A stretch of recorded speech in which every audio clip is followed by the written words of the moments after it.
पत्थर के श्राप से मुक्ति मिलने के बाद जंगल में फिर से खुशियाँ लौट आई थीं। वायु हवाओं के साथ खेल रहा था। लेकिन दोपहर होते होते मौसम बदलने लगा। हवा रुक गई और अजीब सी उमस बढ़ गई।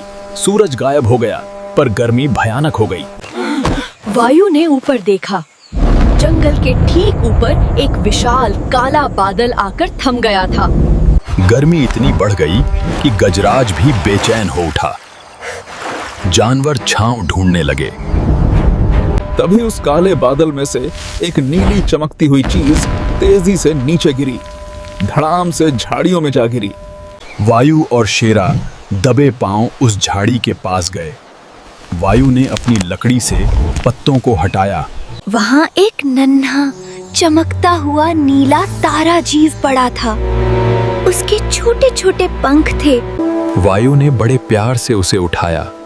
उसने आंखें बंद करके उसकी बात सुनी। ऊपर बादल का गुस्सा बढ़ गया। उसने एक बिजली का झटका नीचे मारा, जिससे एक पेड़ की डाल में आग लग गई। बादल अपने बच्चे को ढूंढ रहा था। सफर शुरू हुआ। गर्मी इतनी थी कि हवा में लपटें महसूस हो रही थीं। वे तीनों चट्टानों की तरफ दौड़े। गजराज ने अपनी सूंड से वायु को उठाकर पहले बड़े मशरूम पर रख दिया। वायु ने नन्हे तारे को संभाल कर पकड़ा हुआ था। वायु उन जादुई मशरूमों पर उछलने लगा। हर छलांग के साथ वो और ऊंचा जा रहा था। ये मजे। काले बादल ने उन्हें ऊपर आते देखा। वो घबरा गया और उसने तेज हवाएं चलानी शुरू कर दी ताकि उन्हें नीचे धकेल सके। हवा के थपेड़ों से वायु का संतुलन बिगड़ा।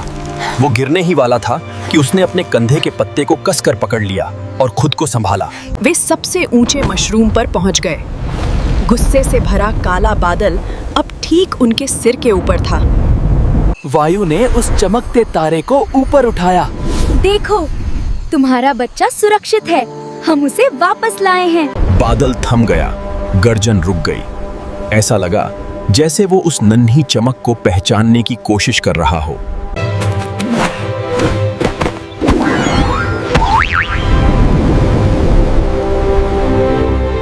हवा में सबसे ऊंचे बिंदु पर पहुंचकर वायु ने धीरे से उस नन्हे तारे को बादल की गोद में उछाल दिया।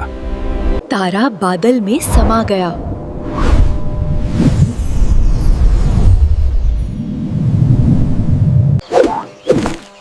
वापस नीचे मशरूम पर सुरक्षित आ गिरा। उसने मुस्कुराते हुए ऊपर देखा। अब वो खुश सफेद बादल बरसने लगा।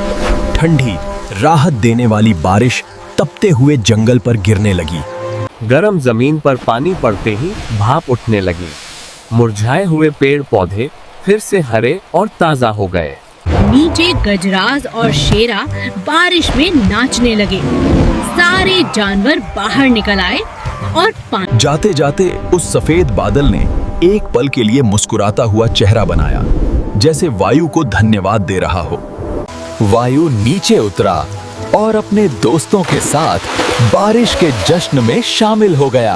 बारिश के बाद तीनों दोस्त भीगे हुए लेकिन खुश जंगल के ऊपर बने एक सुंदर इंद्रधनुष को निहार रहे। वायु के कंधे के पत्ते पर उस नन्हे तारे की एक चमकती नीली धूल आ गिरी। एक और निशानी। दोस्तों, आपको हमारी ये कहानी अच्छी लगी ना? अगर हाँ, तो प्लीज हमारे चैनल को सब्सक्राइब करें ताकि हम रोज मिल सकें। धन्यवाद।